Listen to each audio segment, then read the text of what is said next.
Sesudah menjalani tahap pemandangan umum fraksi-fraksi DPRD yang telah disampaikan pada hari Selasa, tanggal 16 Agustus 2022 lalu. Maka pada hari ini kembali digelar rapat paripurna jawaban eksekutif terhadap pemandangan umum fraksi-fraksi DPRD pada rapat paripurna lanjutan tingkat 1 DPRD Kabupaten HSS, terhadap rancangan peraturan daerah tentang perubahan anggaran pendapatan dan belanja daerah tahun anggaran 2022 yang bertempat di ruang rapat DPRD HSS. Senin, 22 Agustus 2022. Dalam kesempatan ini Sekretaris Daerah HSS Haji Muhammad Nur, selaku mewakili Bupati Hulu Sungai Selatan, memberikan penyampaian jawaban atas pertanyaan, tanggapan, saran dan dukungan dalam pemandangan umum rancangan peraturan daerah ini.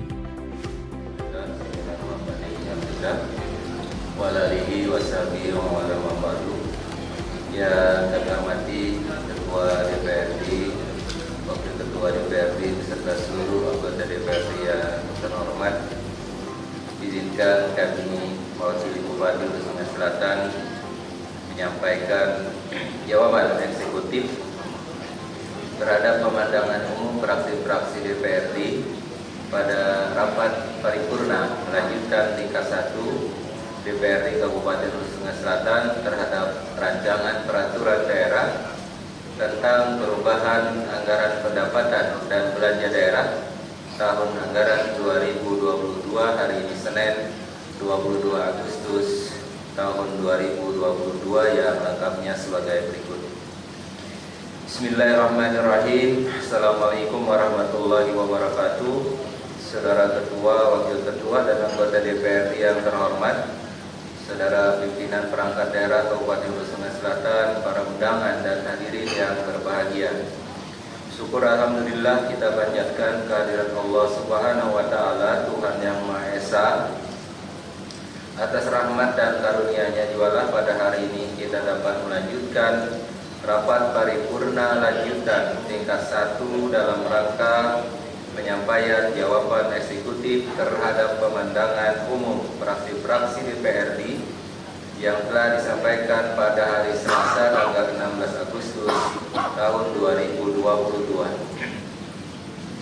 Selawat serta salam kita haturkan kehadiran junjungan kita Nabi besar Muhammad sallallahu alaihi wasallam beserta seluruh keluarga, sahabat dan ikut beliau hingga akhir zaman.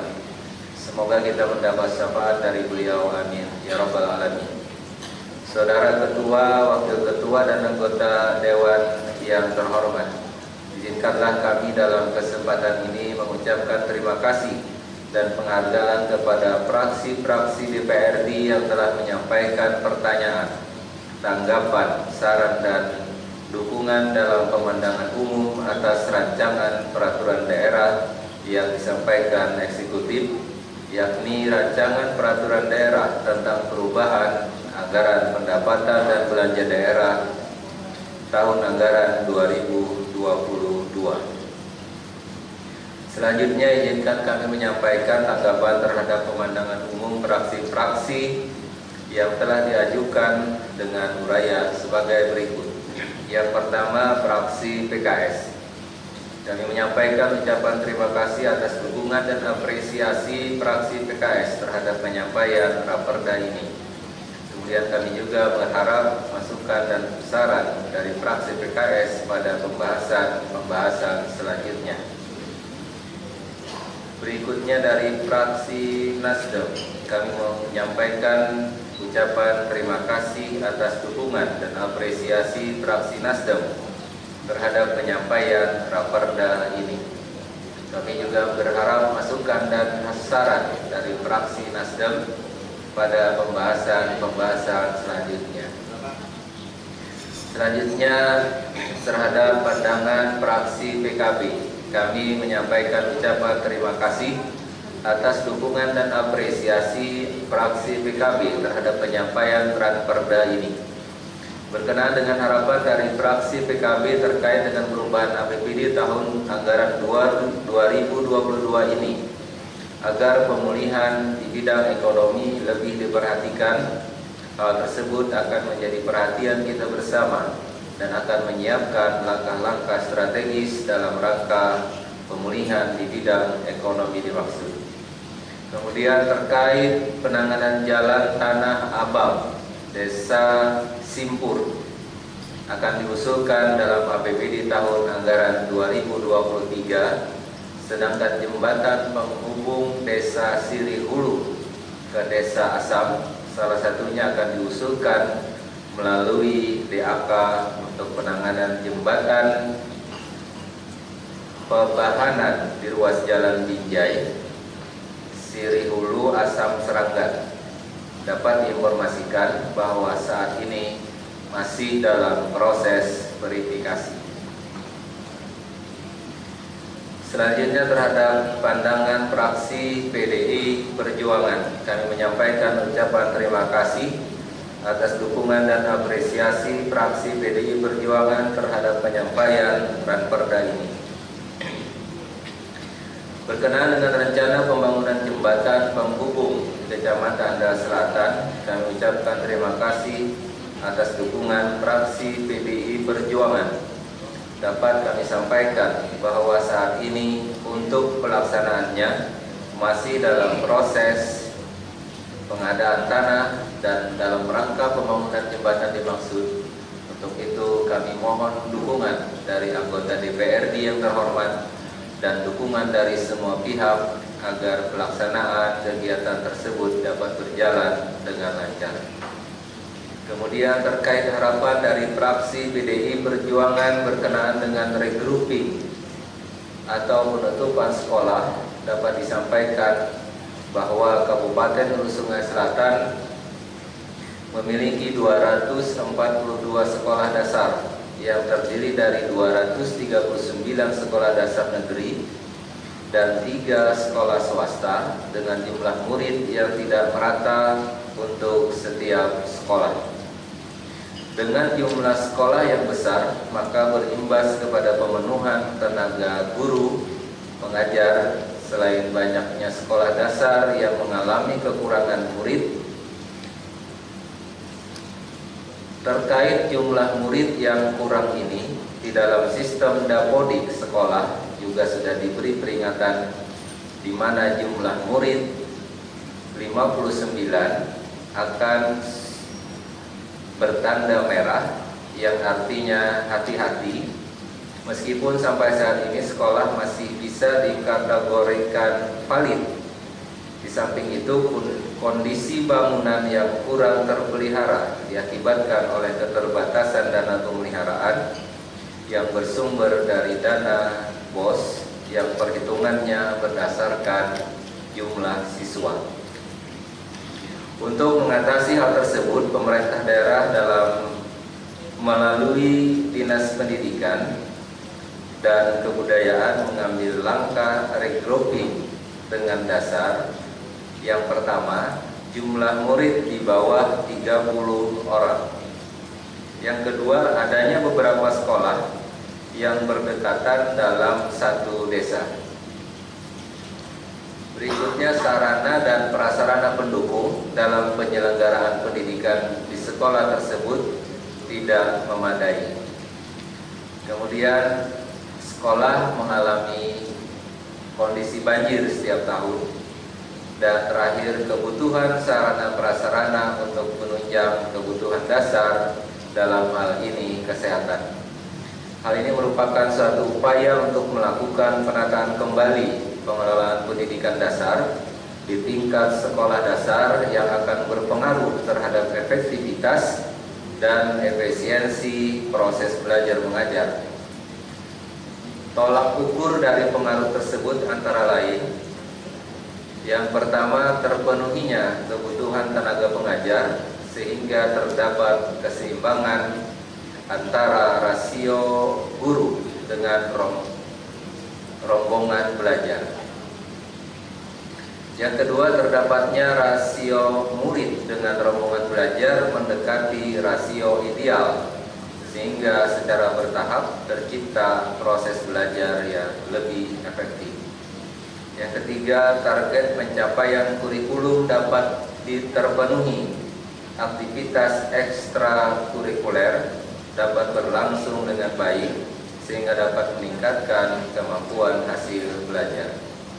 Yang keempat, supervisi dan monitoring terhadap kegiatan belajar mengajar dapat berlangsung secara baik. Oleh karena itu, rentang kendali pengawasan akan semakin pendek. Selanjutnya, terkait saran dan masukan dari PDI Perjuangan mengenai penggajian karyawan perusahaan di daerah agar menggunakan bank daerah, antara lain Bank Kalsel. Kami mengucapkan terima kasih atas saran dan masukan yang diberikan. Pemerintah Kabupaten Hulu Sungai Selatan sebagai salah satu pemegang saham Bank Kalsel selalu mendukung segala upaya yang berkontribusi terhadap kemajuan usaha Bank Kalsel untuk tetap memperhatikan prinsip keadilan. Selain itu pula, pemerintah Kabupaten Hulu Sungai Selatan secara ketentuan tidak mempunyai kewenangan untuk mengarahkan kebijakan internal perusahaan swasta di daerah.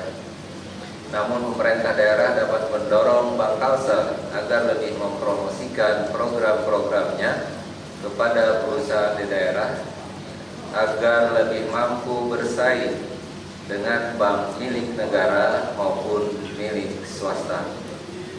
Selanjutnya, tanggapan terhadap pandangan fraksi Golkar. Kami mengucapkan terima kasih atas dukungan dan apresiasi serta harapan dari fraksi Golkar berkenaan dengan praperda yang kami sampaikan. Berkenaan dengan penurunan pendapatan dari IKN sebesar 100% disebabkan adanya kesalahan penganggaran pendapatan pada APBD murni, di mana penganggarannya semula dianggarkan pada jenis lain-lain PAD yang sah, padahal seharusnya dianggarkan pada jenis rekening anggaran retribusi daerah. Sehingga pada rancangan perubahan APBD agar APBD tahun anggaran 2022 disesuaikan pada rekening anggaran yang seharusnya pada rekening retribusi pelayanan kesehatan di puskesmas.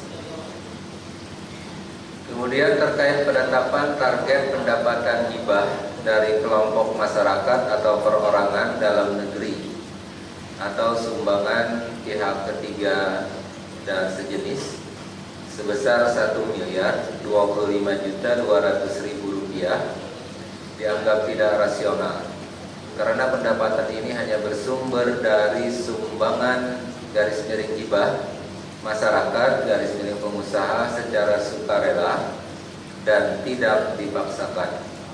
Dengan pertimbangan tersebut, pemerintah daerah merasionalisasikan terhadap target pendapatan hibah dari kelompok masyarakat _ perorangan sesuai dengan kondisi yang ada.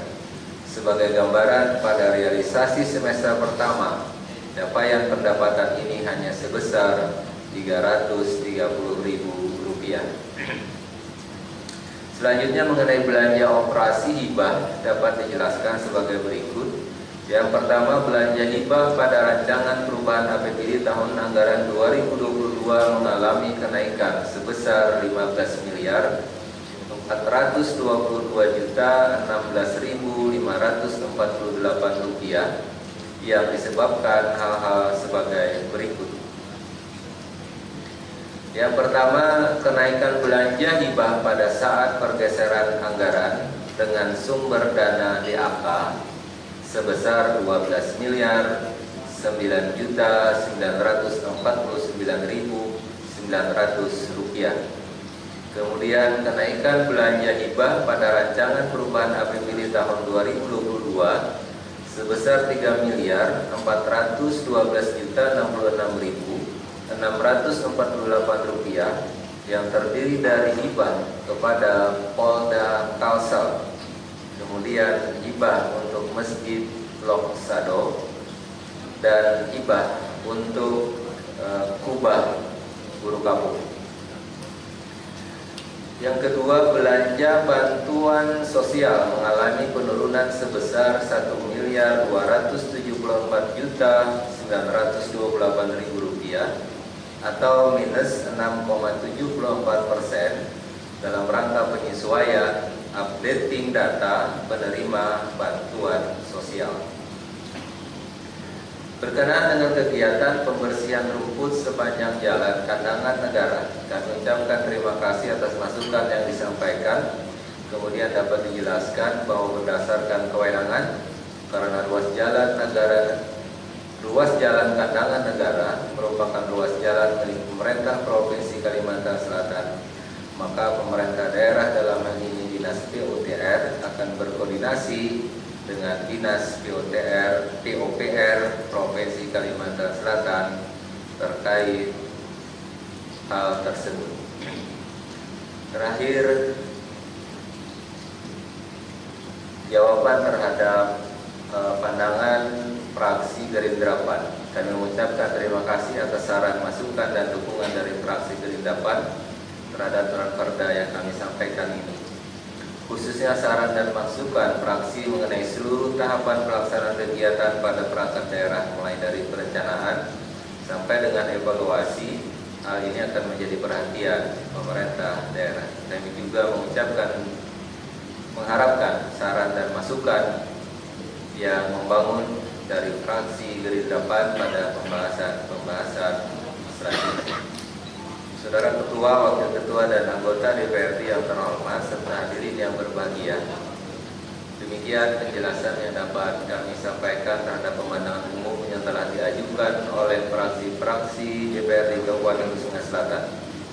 Sekali lagi kami mengucapkan terima kasih atas saran dan dukungannya bagi rancangan peraturan daerah ini, dan kami mengharapkan pembahasannya lebih mendalam pada rapat tahap berikutnya.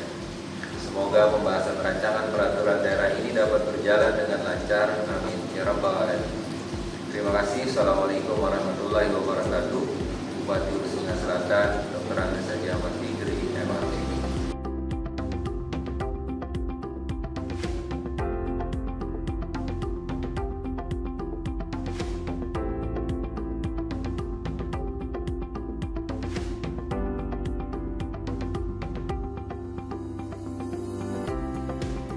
Tim Liputan HSS TV melaporkan.